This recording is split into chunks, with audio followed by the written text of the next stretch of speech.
stabilitas dan pengungkit. Stabilitas suatu sistem sangat bergantung pada banyak faktor, di antaranya adalah ukuran, jumlah, jenis, dan variasi subsistem yang ada di dalam sistem serta derajat hubungan antar subsistemnya. Suatu sistem yang kompleks tidaklah harus selalu merupakan sistem yang tidak stabil. Banyak sistem kompleks merupakan sistem yang stabil. Sistem yang stabil cenderung menolak untuk berubah. Kita bisa melihat contoh bagaimana partai-partai politik yang berbeda dapat memperoleh kekuasaan atau berkuasa dalam suatu pemerintahan tanpa harus melewati suatu sistem demokrasi yang menyeluruh melalui pemilihan umum. Akan tetapi dengan cara melakukan kudeta, suatu keluarga bisa saja akan toleran terhadap perbedaan pendapat dan ketidaksetujuan dari anggota-anggota keluarganya tanpa menyebabkan terjadinya perpecahan di dalam keluarga tersebut. Suatu bisnis masih akan tetap berfungsi bahkan ketika terdapat kebijakan perusahaan yang tidak disetujui oleh departemen yang berbeda. Tubuh kita merupakan contoh lain tentang stabilitas sistem. Walaupun ada bagian tubuh kita yang sakit, kita masih dapat melakukan beberapa aktivitas. Dalam hal ini, stabilitas menjadi sangat penting. Karena tanpa adanya stabilitas, maka kesehatan kita akan berfluktuasi dengan cepat.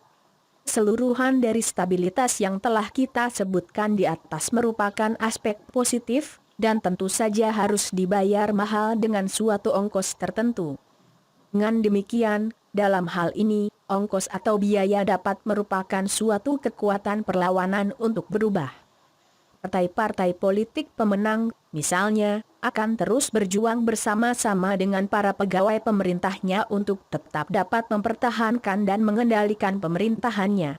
Sementara itu, para oposisi atau pembaharu akan selalu berusaha untuk tetap melakukan serangkaian pengawasan dan kontrol terhadap kebijakan-kebijakan yang dijalankan oleh partai politik pemenang tersebut. Praktek-praktek yang diterapkan terhadap bisnis baru, seperti penerapan teknologi informasi atau otomasi, biasanya menimbulkan penolakan dari sebagian besar orang-orang yang menjalankannya.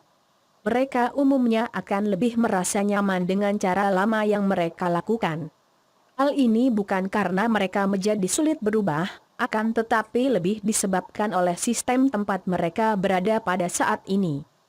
Kapanpun kita membuat perubahan pada suatu sistem kompleks, suatu bisnis, keluarga atau cara kita melakukan sesuatu, biasanya terdapat suatu perlawanan dan penolakan, resistensi, atau diawali oleh suatu perlawanan. Kita tidak dapat mempunyai stabilitas tanpa perlawanan karena mereka seperti dua sisi yang sama dalam satu mata uang. Dalam melakukan perubahan, para pembaharu, kaum reformis, seringkali membuat kesalahan. Dalam bisnis, misalnya, mereka umumnya akan terus-menerus melakukan gebrakan-gebrakan dalam berbisnis sampai pada akhirnya mereka akan kehabisan energi karena mereka telah menghabiskan daya pegas sistemnya sampai pada suatu titik terendah dan nantinya justru akan merusak semuanya.